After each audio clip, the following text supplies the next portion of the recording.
Disclaimer. Some of the clips and 3D designs used in this video do not belong to me. I do not claim these designs or clips in any way. I have only used these purely for educational purposes.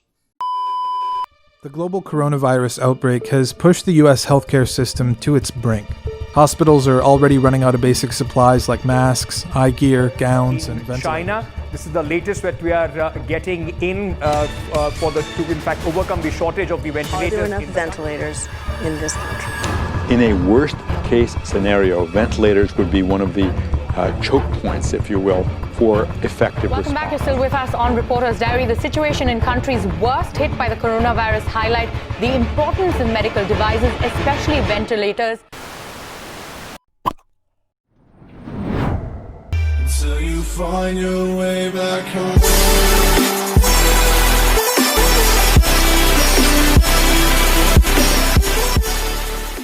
Hello guys, and welcome to the third episode of Explorelux, where we pop open something new just to show you guys how it works. We're all fighting a war against the coronavirus. And until a cure or vaccine has been found, one of our best bets at battling this virus is a ventilator.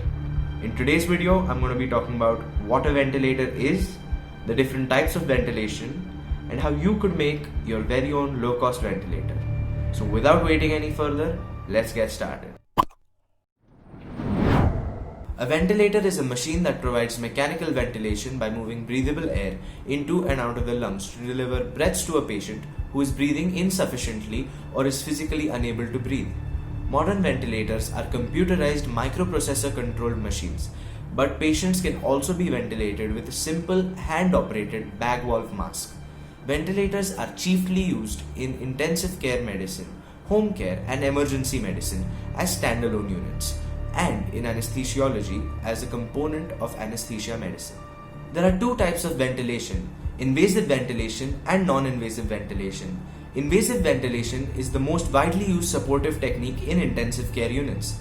More recently, however, new non-invasive ventilation (NIV) techniques using patient-to-ventilator interfaces in the form of facial masks have been designed.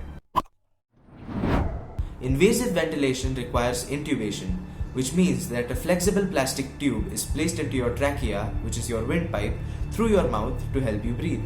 An advantage is that it secures your entire airway and provides leak-free ventilation, whereas a disadvantage is that sedation is needed and heavy muscle relaxants are also needed. Now, let's look at non-invasive ventilation. NIV techniques use patient-to-ventilator interfaces in the form of facial masks. They improve patient comfort and minimum sedation is required, but a disadvantage is that it may cause facial skin necrosis, which is a cell injury in which your facial skin cells die prematurely. The world is currently facing a shortage in the supply of ventilators. This is because the extent of the spread of the coronavirus could not have been anticipated. A ventilator is an expensive machine. Hence, people around the world have been trying to make low-cost models to make it affordable. In all these models, one thing stood out. One thing was common, and that was a bag valve mask, sometimes known as the proprietary name AmbuBag, or generically as a manual resuscitator or a self-inflating bag. It is a handheld device commonly used to provide positive pressure ventilation to patients who are not breathing or not breathing adequately. This is a non-invasive ventilation technique, and the best part is that it has been existing for the last 67 years, so it is a very well proven concept. So if we could give it mechanical movement instead of exhausting a medical professional, we would end up saving more lives. Some people say that these methods are not as effective as invasive ventilation, but since they don't require intubation, they are easy to use and set and can be used at home without the presence of a medical professional. They are cost effective and can also be used by patients of sleep apnea. They are not as big as a common ventilator and can be transported very easily. If the patient has a damaged airway and cannot be intubated, these kind of devices can be used to ventilate. They are also more consistent and efficient than a medical staff member using a BVM. Now let's look at some pointers we should know before designing a ventilator. The average adult while resting inhales and exhales about 7 to 8 liters of air per minute. That totals to about 11,000 liters of air per day. Inhaled air is about 20% oxygen. The typical respiratory rate for a healthy adult is 12 to 18 breaths per minute. That is 2 seconds for inhalation and 3 seconds for exhalation. The maximum lung capacity is 4 to 6 liters, that is 4000 to 6000 ml. As for ambubags, most self-inflating bags come in volumes from 1200 to 1600 ml. They are only compressed 1/3 to achieve adequate ventilation for an adult tidal volume, which is 500 ml.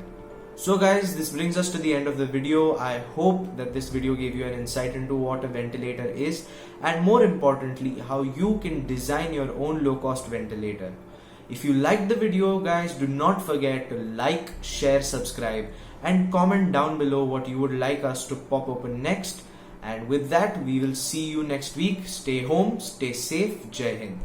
Until you find your way back home.